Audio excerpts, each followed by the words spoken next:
Alright guys, so I went ahead, switched, so now I got the camera out because I can't do the screen capture on that because obviously you're actually utilizing physical buttons to be able to see that on the monitor. So as you see, here is the 34-inch monitor with the 27 that I told you, that other one that I had. So what we actually were just in prior was overclocking this monitor to 115. So on the OSD, what you're going to want to do is what my stuff is at, and as you can see right here, let's see if I can get zoom in. As you see, we are now at 115 hertz, 3440 by 1440. Freesync is on because that's what you have to have on for the G-Sync, and obviously I'm using a display cable. So again, let's go ahead and look at what I have on my screen. Sorry about the little, I guess you would say, like phase of what it looks like from the camera into this monitor. If you've ever seen this before, it's what happens when you put a camera up to one of the monitors trying to do that. So I apologize for that. But you guys want to see what my configuration is with this, so let's go ahead and show you. So again, go ahead and bring up the monitor's OSD, and we'll go ahead and go over. I didn't change anything in the power, or excuse me, in the setup. The input is still, as you saw, is display. Let's go ahead and go over to my image. Let me go back.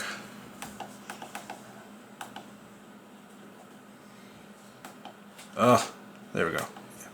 So brightness. Brightness, I have it up at 100. Gamma, you'll get a huge improvement just going from 1.8 to 2.2. So definitely try that. The color, I have it on cool.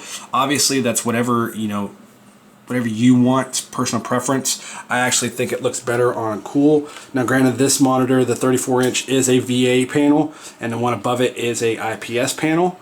I don't see very much of a difference. I do see how this one looks a little more cooler and temperature-wise, and then this one up there is just normal. So if we keep going, contrast that I have on here, I have it on 48. Obviously it's defaulted to 50. That was what I actually liked it at. Looked a little bit better. Again, there was brightness. So that's really all I have. I didn't do anything custom on mine. I didn't feel like I needed to. The color looks great on here. I haven't done a professional calibration, obviously, because I don't have one of those calibration tools. But other than that, I think it looks phenomenal. So I really don't have any problems with it. Now, a lot of people, they tend to have a little bit of problems with it. I guess some people had some issues with the color, was a little off. I definitely would just, whatever you feel comfortable with is what you should do. So let's go ahead and go into the game mode now. Let's see. So in the mode, I have it on user.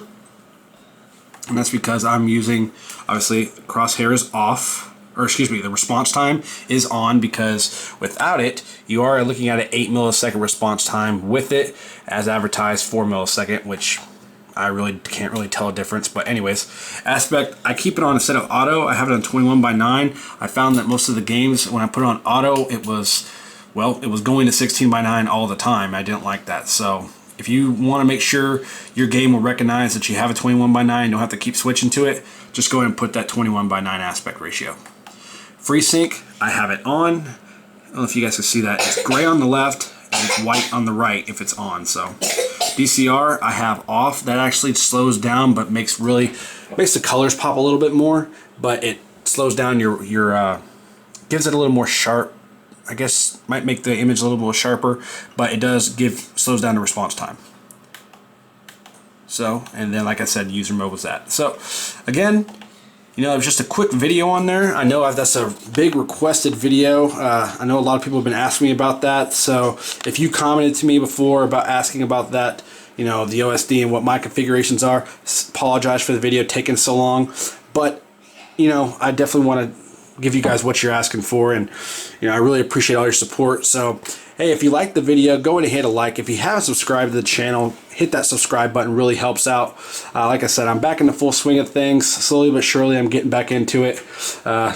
Working life, but at the same time, I again want to thank all of you who have stuck around, with the HyperProtect family, and interested and really happy and glad to see where this family is going to be taking us. So again, if you have any questions on this video, definitely give me a comment down below.